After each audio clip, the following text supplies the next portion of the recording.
Assalamualaikum warahmatullahi wabarakatuh. Perkenalkan saya Wali Rahmat di kelas 1A. Jadi saya menyampaikan tentang biografi seorang tokoh muslim yaitu Imam Al-Ghazali. Nama lengkapnya ialah Abu Hamid Muhammad bin Muhammad Al-Ghazali At-Tusi As-Safi atau lebih dikenal dengan nama Imam Al-Ghazali. Beliau adalah seorang tokoh muslim terkemuka sepanjang zaman. Ia dikenal sebagai seorang ulama, filsuf, ahli hukum yang sangat berpengaruh di dunia Islam. Al-Ghazali lahir di Tus pada 1508 atau 450 Hijriah. Ia berkunyah Abu Hamid karena seorang anaknya bernama Hamid dia adalah Al-Ghazali At-Tus, berkaitan dengan ayahnya yang bekerja sebagai pemintal bulu kambing, dan tempat kelahirannya yaitu di Gozala di Bandar Tus, Khurasan, Persia, Iran. Sedangkan gelar Asy-Syafi'i menunjukkan bahwa dia bermazhab Syafi'i. Ia berasal dari keluarga yang miskin. Ayahnya mempunyai cita-cita yang tinggi, yaitu ingin anaknya menjadi orang alim dan soleh. Imam Al-Ghazali adalah seorang ulama, ahli fikir, ahli filsafat Islam yang terkemuka yang banyak memberi sumbangan bagi perkembangan kemajuan manusia. Ia pernah memegang jabatan sebagai naib konselor di Madrasah Nizamiyah, pusat pengajian tinggi di Baghdad. Imam Al-Ghazali meninggal dunia pada 14 Jumadil Akhir tahun 505 Hijriah, bersamaan dengan tahun 10.111 Masehi di Tus. Jenazahnya dikebumikan di tempat kelahirannya. Imam Al-Ghazali mempunyai daya ingat yang kuat dan bijak berhujjah. Ia digelar Hujjatul Islam karena kemampuannya tersebut. Ia sangat dihormati di dunia Islam, yaitu Saljuk dan Abbasiyah yang merupakan pusat kebesaran Islam. Ia berjaya menguasai berbagai bidang ilmu pengetahuan. Imam Al-Ghazali sangat mencintai ilmu pengetahuan. Ia juga sangat meninggalkan segala kemewahan hidup untuk bermusyafir dan mengembara, serta meninggalkan kesenangan hidup demi mencari ilmu pengetahuan.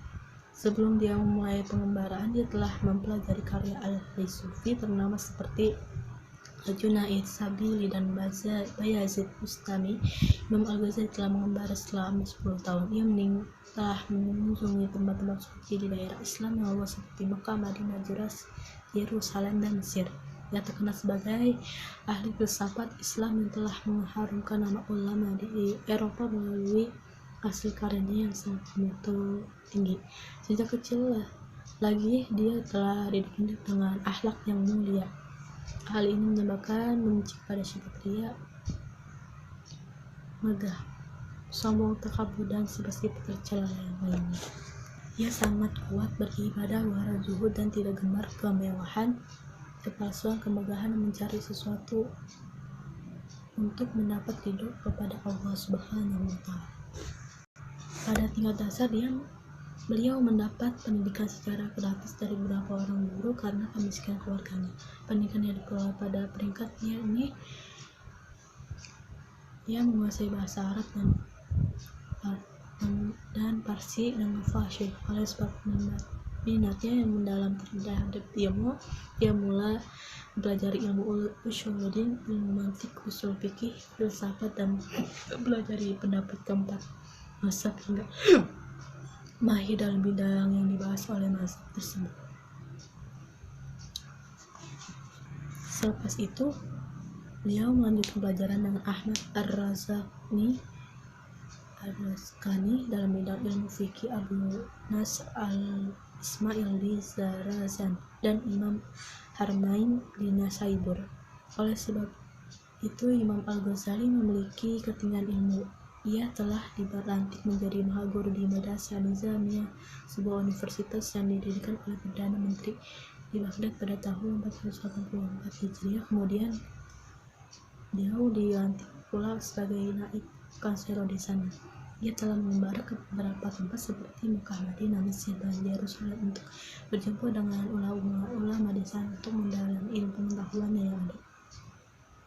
Dalam pengembaraannya, dia menulis kitab Ihya Ulumuddin yang memberi sumbangan besar kepada masyarakat dan memberikan pemikiran manusia dalam semua masalah.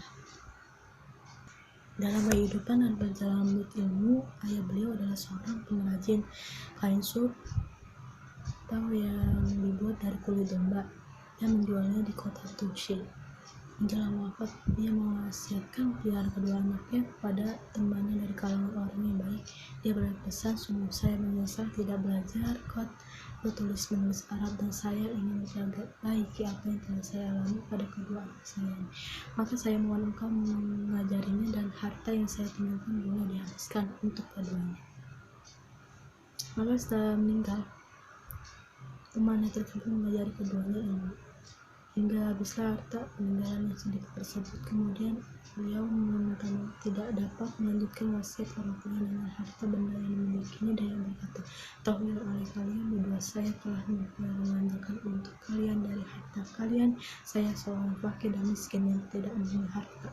Saya menganjurkan kalian berdua untuk masuk ke madrasah sekolah sebagai menuntut ilmu sehingga memperoleh makanan yang dapat membantu kalian berdua." Lalu keduanya melaksanakan anjuran tersebut menilai menjadi sebab kebahagiaan dan ketinggian mereka. Demikianlah diceritakan oleh Al-Ghazali. Beliau berkata, "Kami menuntut ilmu bukan karena Allah Ta'ala, akan tetapi ilmu enggan kecuali hanya karena Allah Ta'ala." Beliau pun bercerita bahwa ayahnya seorang fakir yang soleh tidak memakan kecuali hasil pengajaran dan kerajinan membuat pakaian kulit.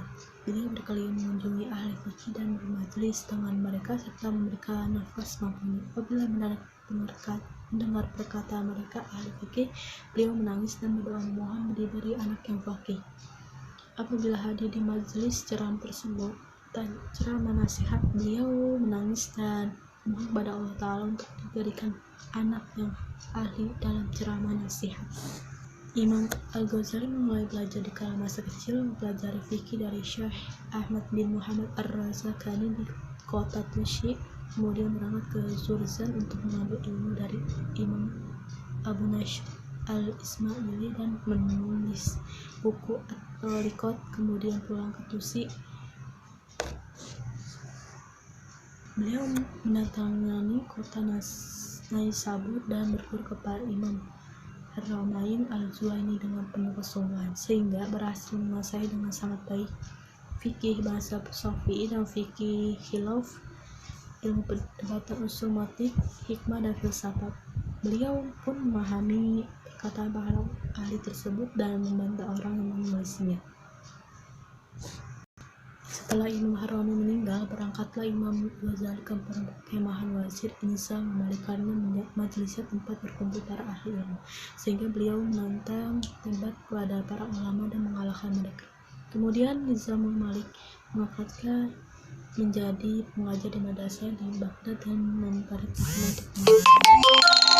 Maka pada tahun 484 Hijriah, beliau berangkat ke Baghdad dan mengajar di Madrasah An-Nizamiyah dalam usia 30-an tahun. Di sinilah beliau berkembang dan menjadi terkenal. Pengaruh filsafat dalam diri beliau itu begitu kental ya, karena beliau menulis buku yang sangat berisi telaan terhadap filsafat, seperti kitab At-Tahafut yang membongkar kejelekan filsafat. Akan tetapi beliau menyetujui mereka karena dalam beberapa hal yang disangkanya benar, hanya saja hebatnya beliau ini tidak didasari dengan ilmu atsar dan keahlian dalam hadis-hadis Nabi yang dapat menghancurkan filsafat. Beliau juga gemar meneliti kitab Ikhwanus Safa dan kitab-kitab Ibnu Sina. Imam Ghazali dengan kejeniusan dan kepakarannya dalam fikih, tasawuf dan usul, tetapi sangat sedikit pengetahuan tentang ilmu hadis dan sunnah Rasul Shallallahu Alaihi Wasallam yang seharusnya menjadi pengarah dan penentu kebenaran. Akibatnya beliau menyukai filsafat dan masuk ke dalamnya dengan meneliti dan membedah karya-karya Ibnu Sina dan yang sejenisnya. Walaupun beliau memiliki bantahan terhadapnya, membuat beliau semakin jauh dari ajaran Islam yang hakiki. Kedudukan dan ketinggian jabatan beliau ini tidak membuatnya congkak dan cinta dunia. Bahkan dalam jiwanya perang batin yang membuatnya senang menekuni ilmu-ilmu kezuhudan, sehingga menolak jabatan tinggi dan kembali kepada ibadah, ikhlas, dan kebaikan jiwa. Pada bulan Zulqaidah tahun 488 Hijriah, beliau berhaji dan mengangkat saudara yang bernama Ahmad sebagai penggantinya.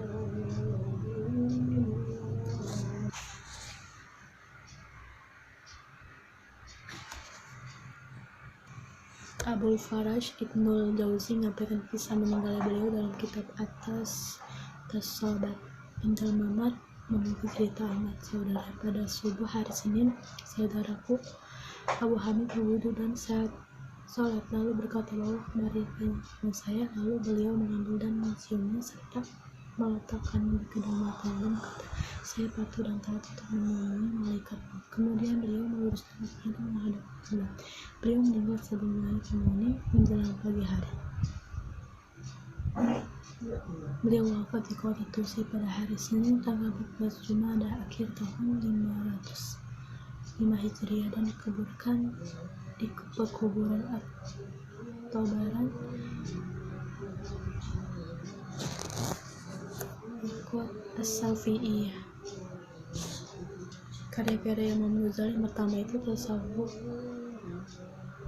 dapat 3 bagian. Pertama, Ihya Ulumuddin, yaitu pembangkitan ilmu-ilmu agama, yang merupakan karyanya itu sangat terkenal. Dan yang kedua itu Kimia As-Sa'adah, yaitu kimia kebahagiaan. Dan yang terakhir itu Misqah Al-Anwar. Yang kedua itu ada filsafat. Yang pertama itu ada Maqasid Al-Falasifah, yang kedua itu Ta'awuf Al-Falasifah, yaitu membahas kelemahan para filosof bangsa itu. Yang kemudian ditanggapi oleh Ibnu Rushd dalam buku Tahafut. Yang ketiga itu Fiqih Al-Mustafa min Ilm Al-Usul. Yang keempat itu Logika Miyar Al-Ilm Das. Yang kedua itu Al-Qistos Al-Mustaqim. Yang terakhir itu Mihab Al-Nazar fi Al-Mulk. Mungkin itu aja yang saya sampaikan dalam biografi Imam Al-Ghazali. Kurang lebihnya mohon dimaafkan. Wabillahi taufiq wal hidayah. Wassalamualaikum warahmatullahi wabarakatuh.